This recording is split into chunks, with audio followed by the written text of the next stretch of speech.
Everyone, my name is Aishwarya Gupta. I am a PGT chemistry teacher in Lucknow Public School. Today I am going to teach you about colloids, what are properties of colloids, Tyndall effect, color, Brownian movement, electrophoresis experiment and about coagulation.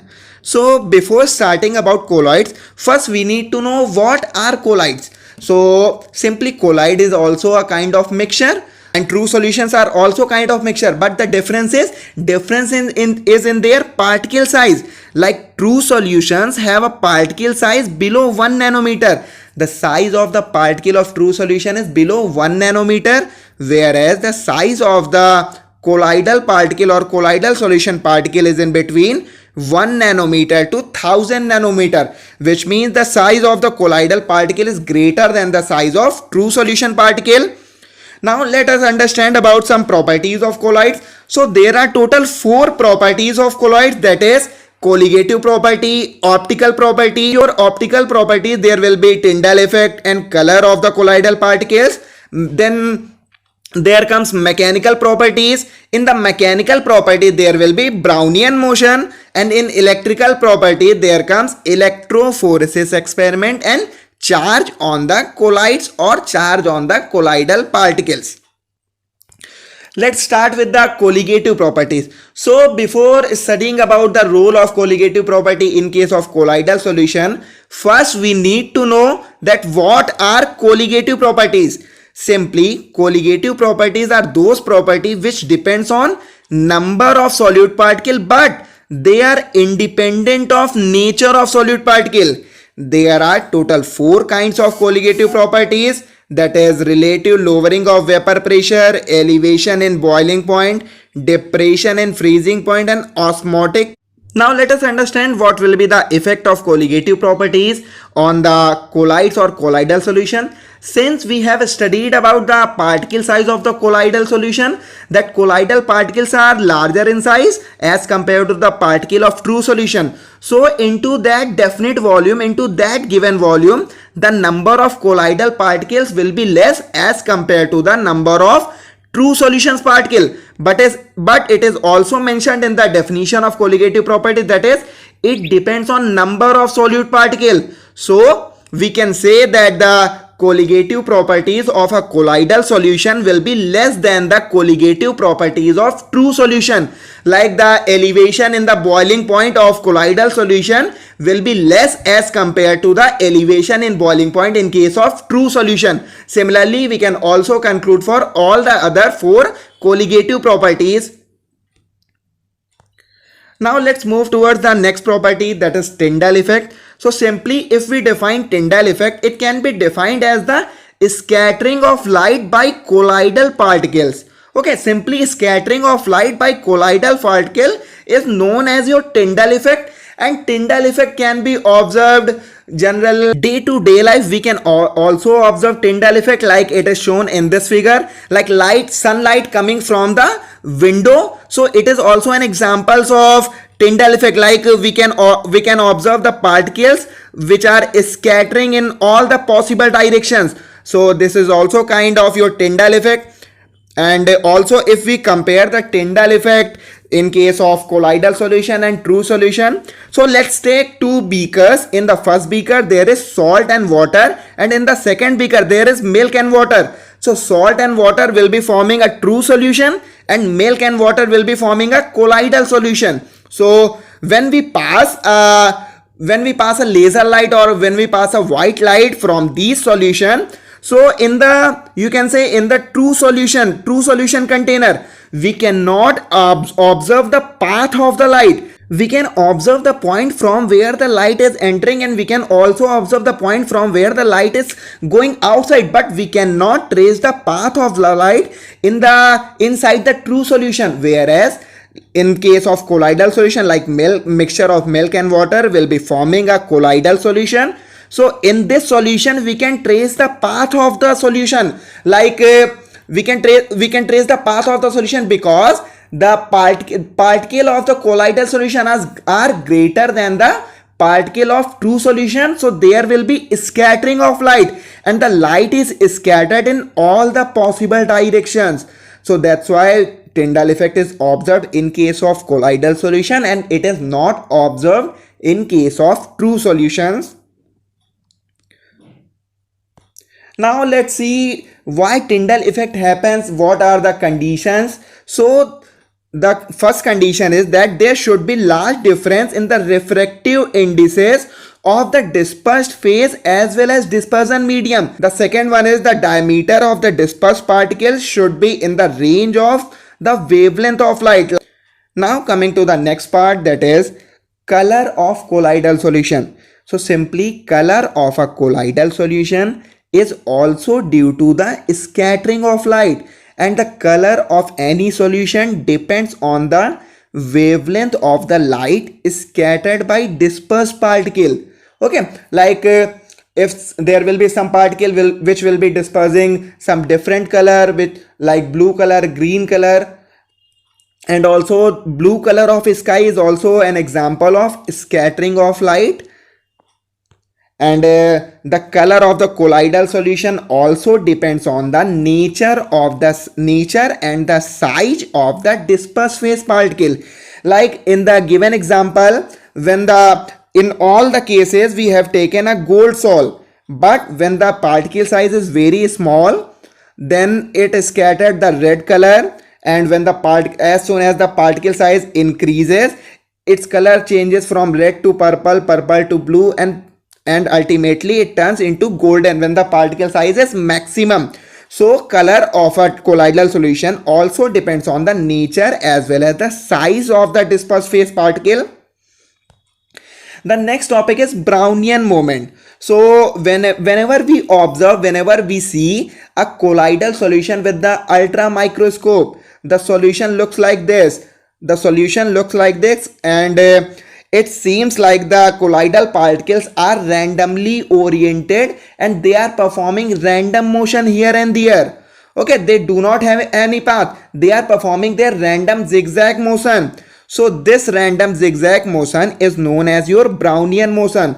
Like the colloidal particles are randomly oriented in all the direction and perform zigzag motion. So this zigzag motion of colloidal particles is known as Brownian movement or Brownian motion, and it was named as Brownian movement or Brownian movement named after the scientist Robert Brown, who has discovered this. And if we come to specificity of the Brownian motion, then it also depends on the size of the particle as well as the viscosity of the solution. Okay, whenever a solution which is having a particle size very small and viscosity is also low, then the extent of Brownian motion, extent of this zigzag motion will be maximum in that case. Let's move towards the next property, that is the charge on the colloidal particles. Colloidal particles always carry an electric charge which is same on all the particles, and it may be either positive or it may be negative, which means all the colloidal particles will be having a similar kind of charge.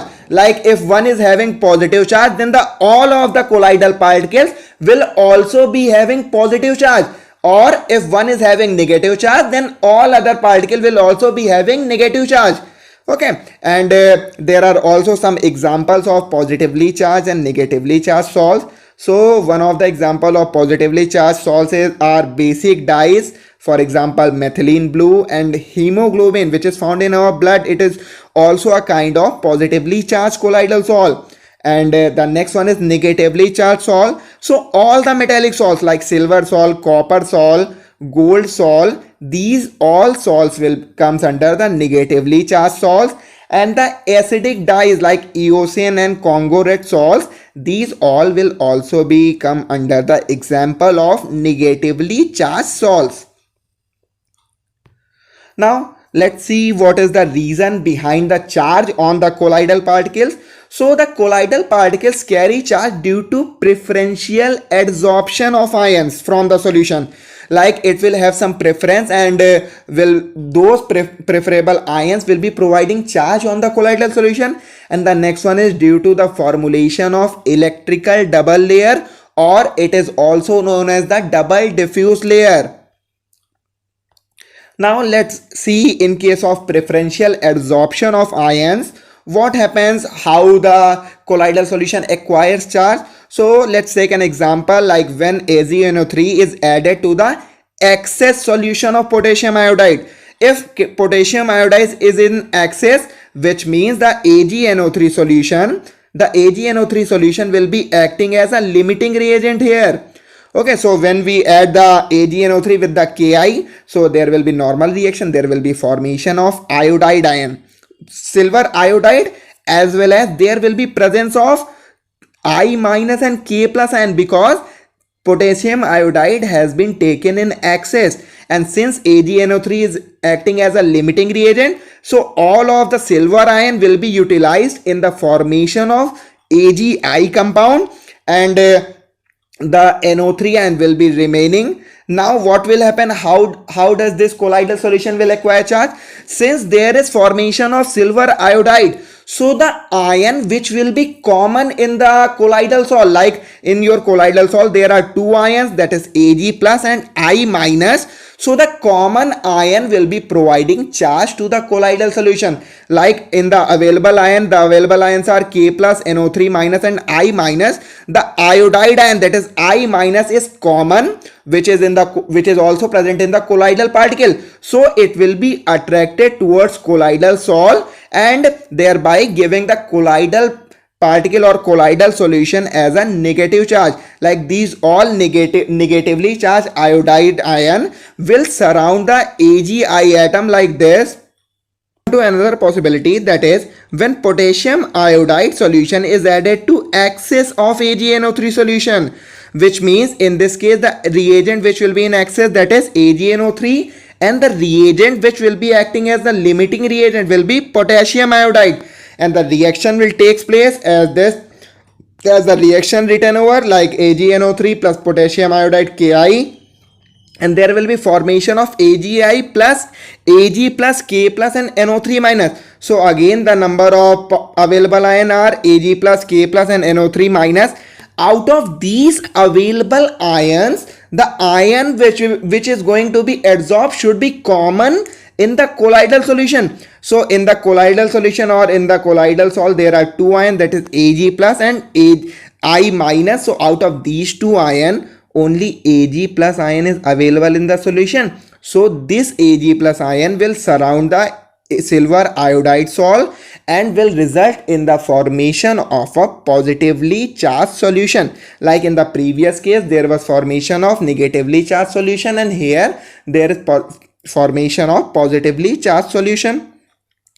Now coming to the second possibility from which the colloidal solution can acquire charge, that is formation of electrical double layer. So having acquired a positive or negative charge by selective or preferential adsorption on the surface of colloidal particles, this layer attracts the counter ion the ions and the ions like K plus and NO3 minus. Since Ag plus have been adsorbed on this, so the remaining ion, that is potassium ion and NO3 minus, these ion will be acting as a counter ion. So these counter ions are also attracted by the colloidal solution and they form a second layer.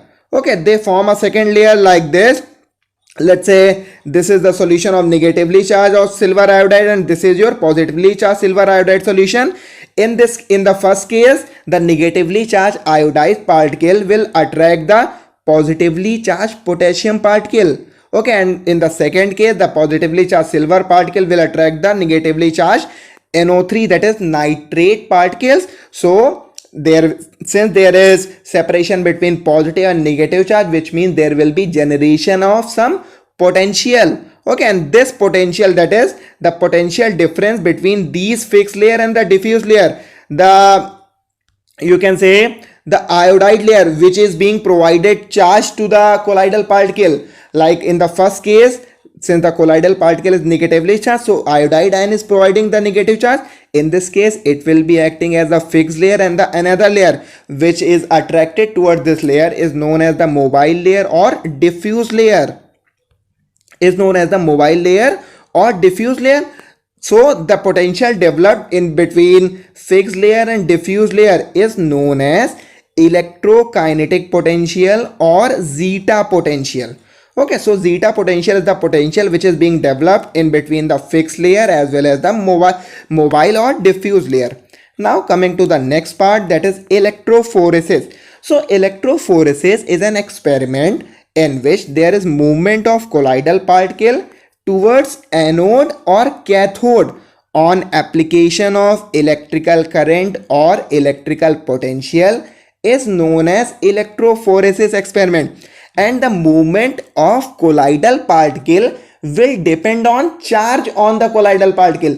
If the colloidal particle is negatively charged, it will be attracted towards anode, that is towards positive charge, and if colloidal solution is having negative charge, then it will be attracted towards cathode.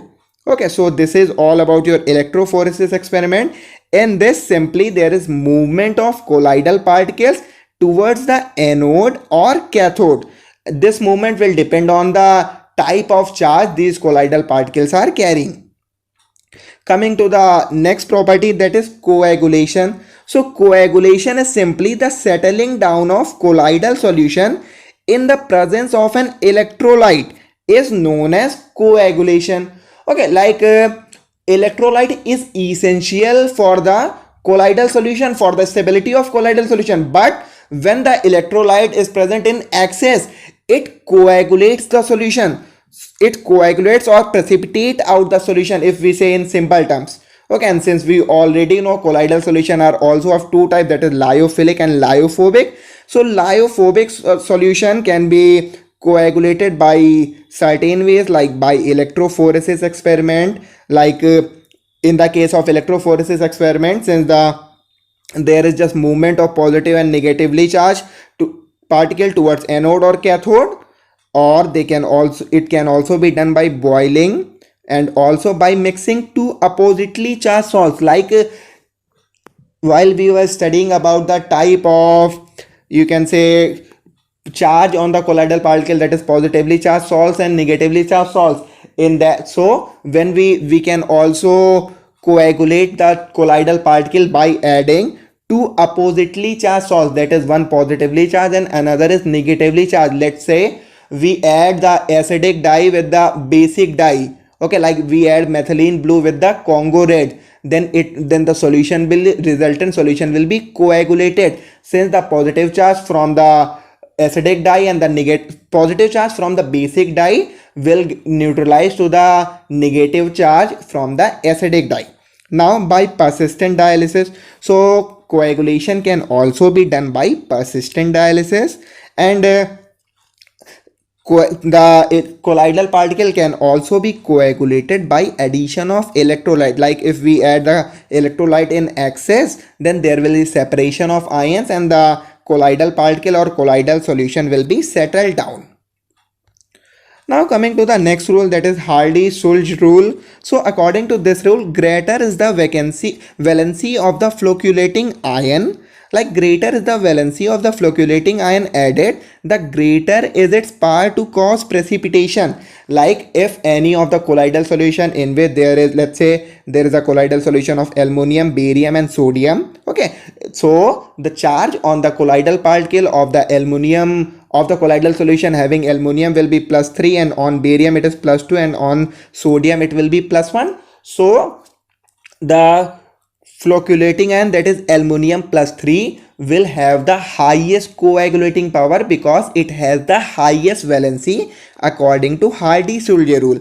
And this rule is also applies in case of negative ions, like it is also represented here that hexacyanoferrate ions have the highest valency, so that's why it is having the highest coagulating power as compared to phosphate, sulfate and chloride ions. Coming to the next topic, that is coagulation of lyophilic salt. So lyophilic salts are stable due to the charge present on them as well as the solvation of the colloidal particle. Like since they are lyophilic, which means they have the higher ability to mix with the liquid, so that's why it is also stable due to the solvation of the colloidal particles.